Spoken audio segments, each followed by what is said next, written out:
বেশ শান্তিপূর্ণভাবেই চলছে নয়াপল্টন এবং এর আশপাশের এলাকার হরতাল। আপনারা দেখতে পাচ্ছেন নয়াপল্টনের কেন্দ্রীয় কার্যালয়ের সামনে কেন্দ্রীয় কার্যালয়টি খোলা রয়েছে।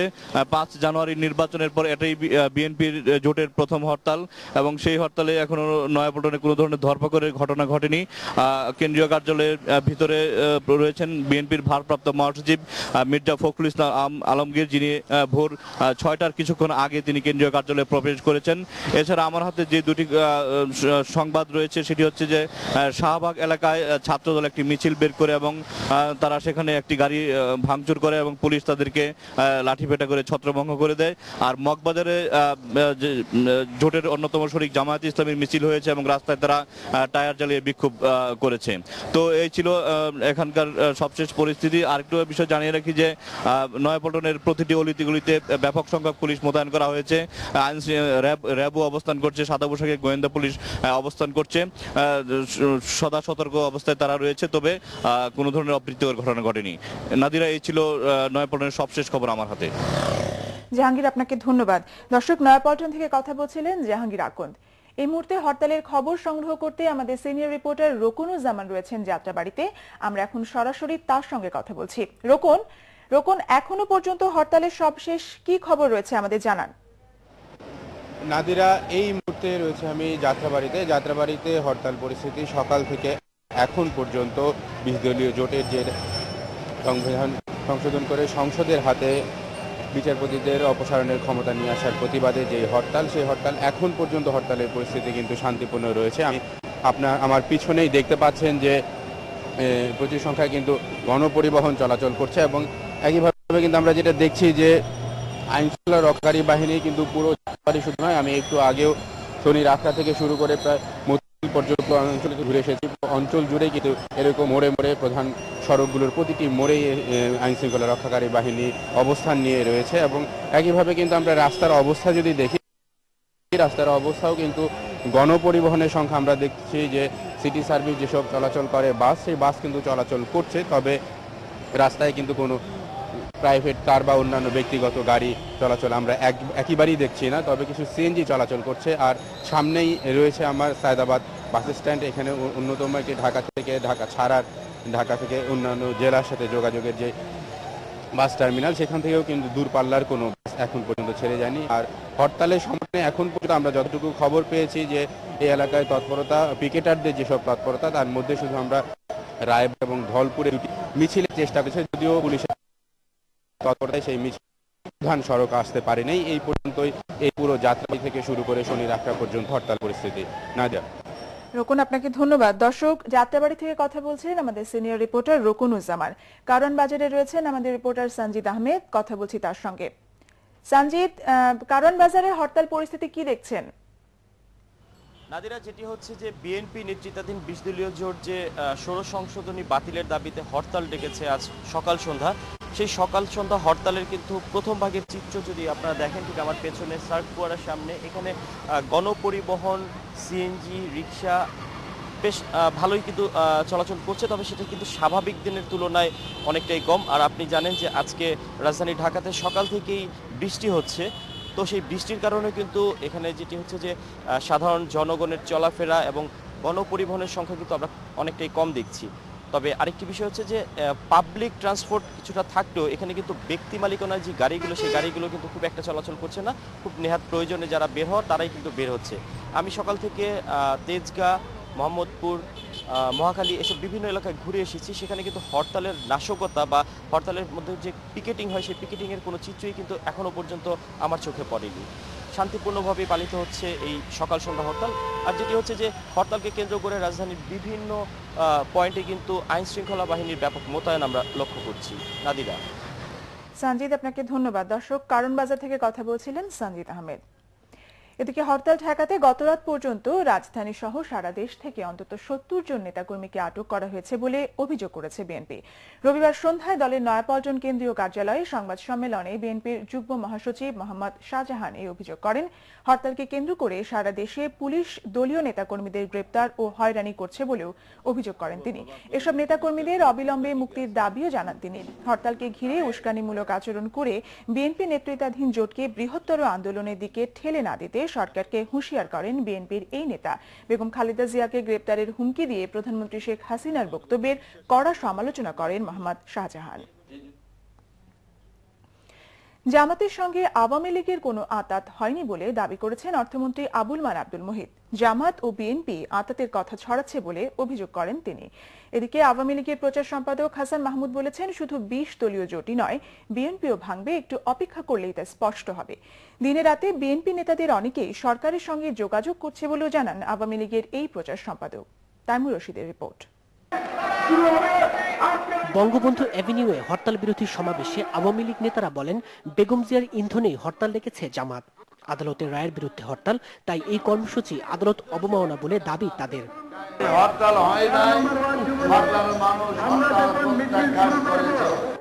জাতীয় প্রেস ক্লাবে হরতাল বিরোধী আরেক সমাবেশে দলের প্রচার সম্পাদক হাসান মাহমুদ বলেন, সংবিধান সংশোধনের জন্য নয়, আসলে যুদ্ধাপরাধীদের বাঁচাতেই বিএনপির হরতাল।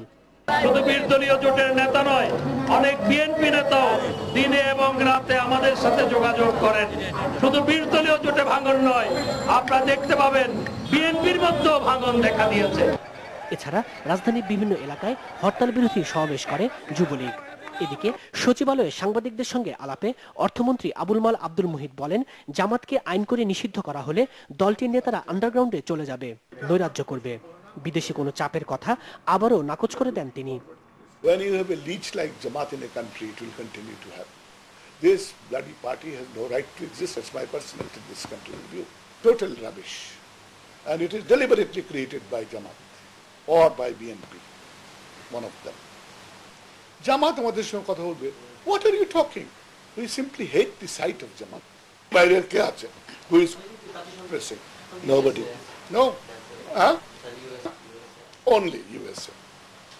US pressure to বিভিন্ন ক্ষেত্রে totally bogus. When US concerned, even now is with Professor Yunus, which is no issue for me. সরকার 5 বছরই ক্ষমতায় থাকবে বলেও মন্তব্য করেন অর্থমন্ত্রী। তাইমুর রশিদ, বাংলা ভিশন, ঢাকা। জাতিসংঘের সাধারণ পরিষদের 69তম অধিবেশনে যোগ দিতে যুক্তরাষ্ট্রের পথে রয়েছেন প্রধানমন্ত্রী শেখ হাসিনা। রবিবার রাত 9:30টায় এমিরেটস এয়ারলাইন্সের একটি ফ্লাইটে ঢাকা ছাড়েন তিনি। যুক্তরাষ্ট্র সফরে প্রধানমন্ত্রীর সঙ্গে রয়েছে 180 সদস্যের একটি প্রতিনিধি দল। হযরত শাহজালাল আন্তর্জাতিক বিমানবন্দরে প্রধানমন্ত্রীকে বিদায় জানান মন্ত্রিপরিষদ সদস্য, 3 বাহিনী প্রধান, বাংলাদেশে নিযুক্ত বিভিন্ন দেশের কূটনীতিক সহ প্রশাসনের ঊর্ধ্বতন কর্মকর্তারা।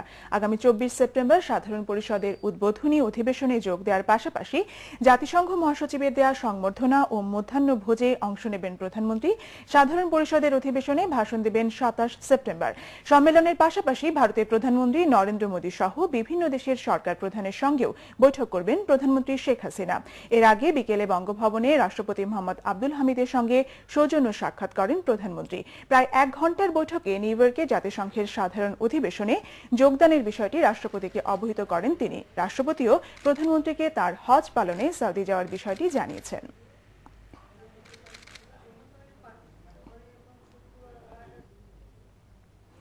এদিকে জাতিসংঘ সাইডলাইনে প্রধানমন্ত্রী শেখ হাসিনা ভারতের প্রধানমন্ত্রী নরেন্দ্র মোদীর সঙ্গে বৈঠক করলেও তিস্তা বা স্থল সীমানা চুক্তি নিয়ে কোনো ঘোষণা আসবে না বলেছেন পররাষ্ট্র প্রতিমন্ত্রী শাহরিয়ার আলম। রবিবার জগন্নাথ বিশ্ববিদ্যালয়ে বিশ্ব শান্তি দিবসের আলোচনা অনুষ্ঠান শেষে সাংবাদিকদের প্রশ্নের উত্তরে কথা বলেন তিনি। বলেন, ওই বৈঠকে ভারতের সঙ্গে বিভিন্ন ইস্যুতে আলোচনা হবে, তবে কোনো ঘোষণা হবে না। শান্তি দিবসের আলোচনায় তিনি বলেন, বিশ্বের পরাশক্তিগুলোর কথাও কাজে মিল না থাকায় বিশ্ব শান্তি ব্যাহত হচ্ছে। বাংলাদেশ কিভাবে চলবে তা বাইরের কেউ নয়, দেশের জনগণই ঠিক করবে বলেই মন্তব্য করেন তিনি। পরে সাংবাদিকদের তিনি বলেন, তিস্তা সহ যেসব বিষয়ে ভারত আশ্বাস দিয়েছে 2 প্রধানমন্ত্রীর আসন্ন বৈঠকে না হলেও শিগগিরই তার সমাধান হবে। এসব বিষয়ে শিগগিরই ঘোষণা আসবে বলেও আশা প্রকাশ করেন পররাষ্ট্র প্রতিমন্ত্রী। অপরাধে জড়িত কোনো সদস্যের দায়মুক্তি চায় না র্যাপিড অ্যাকশন ব্যাটালিয়ন র্যাব। আর নারায়ণগঞ্জের 7 খুনের ঘটনা আগে থেকে সদর দপ্তরের জানার বিষয়টি অস্বীকার করেছেন র্যাব মহাপরিচালক মোখলেসুর রহমান। তার অভিযোগ, 7 খুনের বিষয়ে গণমাধ্যমে উদ্দেশ্য প্রণোদিতভাবে খবর প্রচার করা হচ্ছে।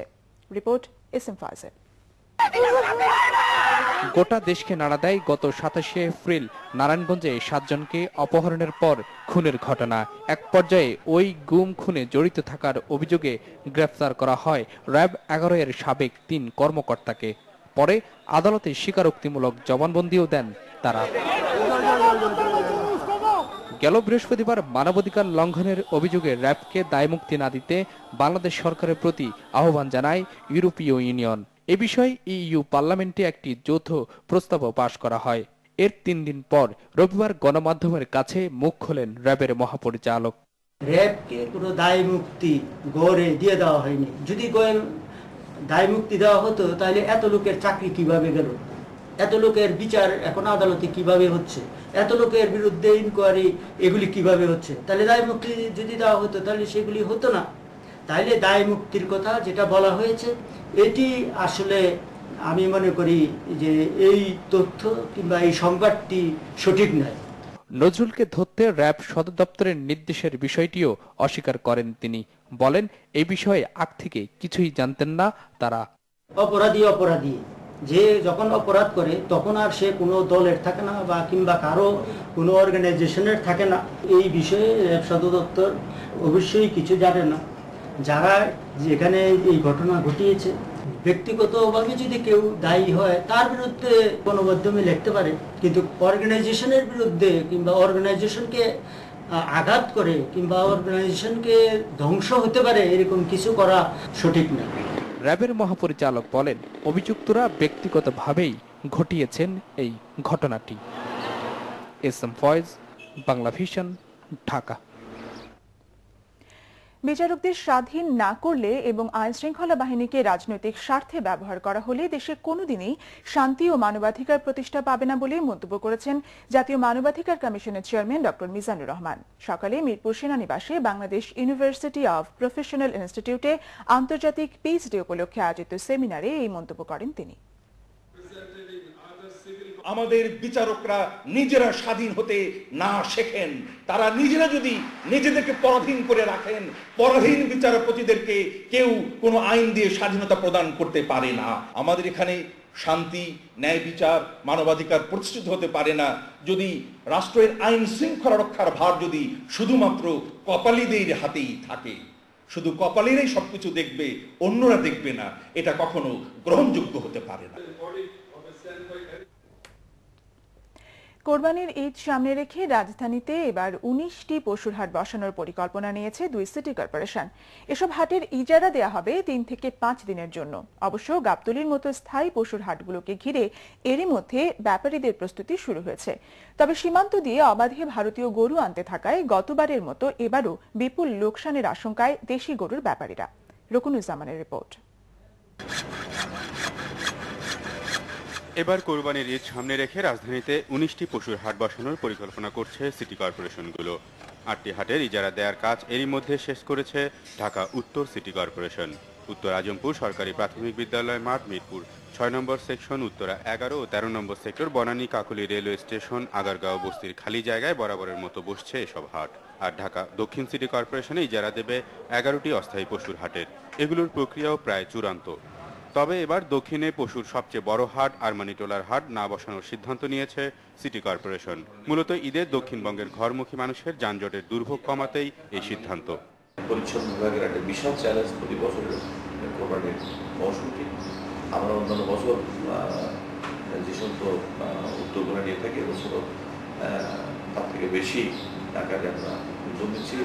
ইজারা প্রক্রিয়া শেষ হলে অক্টোবরের শুরু থেকে এসব হাট বসা শুরু হবে। তবে এরই মধ্যে রাজধানীতে স্থায়ী পশুর হাট গাবতলীকে কেন্দ্র করে রাজধানীতে কোরবানির পশু আমদানি শুরু করেছে ব্যাপারীরা। ভারতীয় গরু নির্ভর ব্যাপারীরা গরুর আমদানি নিয়ে বেশ সন্তুষ্ট। বোঝা যায় আমদানি প্রচুর হইতেছে। বাজার মোটামুটি একবারে চড়া যাবে না, মোটামুটি আর কি বাজার থাকবে। তবে সীমান্ত দিয়ে ভারতীয় গরু অবাধে ঢুকতে থাকায় দেশীয় গরুর ব্যাপারীরা এবারও বিপুল লোকসানের আশঙ্কা করছেন।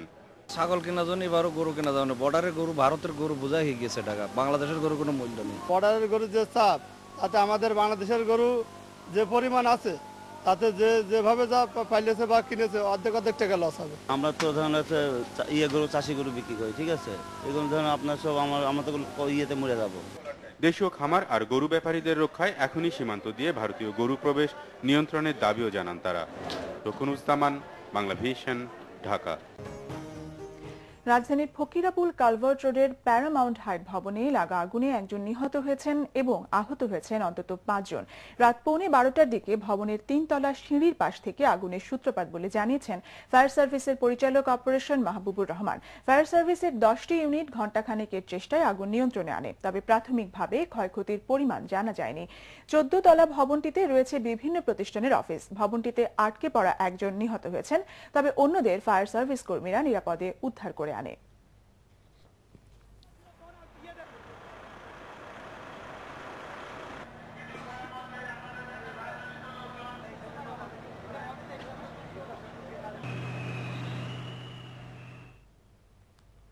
এবার আমিন জুয়েলার্স আন্তর্জাতিক সংবাদ।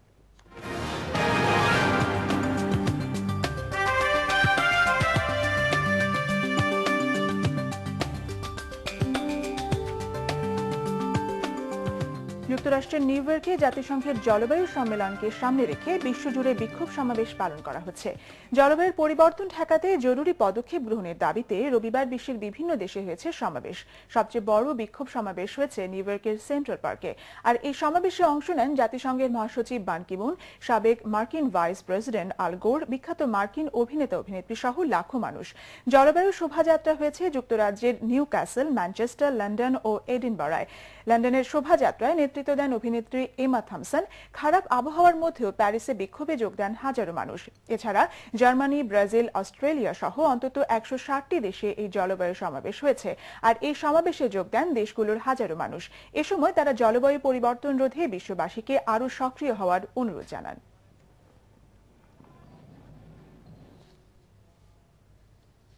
এবারে ক্লেমেন খেলার সংবাদ।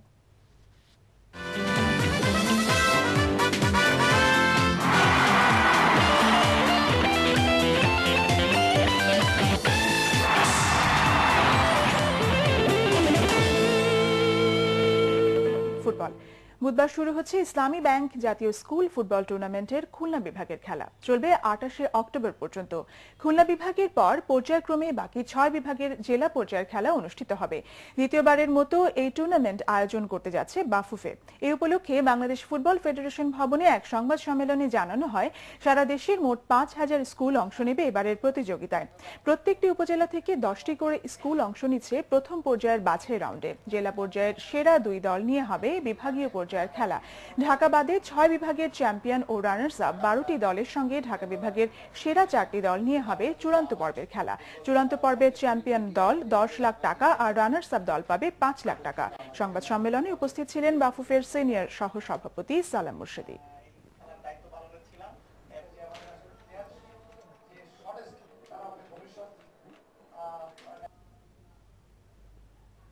সংবাদ শেষ করব পায়োনিয়ার ইন্স্যুরেন্স সংবাদ শিরোনামগুলো আরেকবার জানিয়ে। বিচারপতিদের অপসারণ আইন পাশের প্রতিবাদে বিএনপির হরতাল শুরু। বাধা দিলে উদ্ভূত পরিস্থিতির জন্য দায়ী থাকবে সরকার, বললেন বিএনপি নেতারা। আতাতের কথা ছড়াচ্ছে জামাত ও বিএনপি। অভিযোগ অর্থমন্ত্রীর শুধু 20 দল নয়, ভাঙবে বিএনপিও, বললেন হাসান মাহমুদ। 180 সদস্যের প্রতিনিধি দল নিয়ে যুক্তরাষ্ট্রের পথে প্রধানমন্ত্রী শেখ হাসিনা। জাতিসংঘের অধিবেশনে ভাষণ দেবেন 27 সেপ্টেম্বর। অপরাধী সদস্যদের কারো দায় মুক্তি চায় না র্যাব, জানিয়েছেন মহাপরিচালক। বললেন অভিযুক্তরা ব্যক্তিগতভাবেই ঘটিয়েছেন নারায়ণগঞ্জের 7 খুনের ঘটনা। এ ছিল এখনকার মতো। পরের সংবাদ সকাল 10টায়, এর আগে সকাল 9টায় রয়েছে নিউজ টপ 10 দেখার আমন্ত্রণ রইল। এছাড়া দেশ বিদেশের সংবাদ সবার আগে জানতে গ্রামীণ ফোন, বাংলা লিংক ও এয়ারটেল থেকে ডায়াল করুন 1616 নাম্বারে। সঙ্গে থাকার জন্য ধন্যবাদ।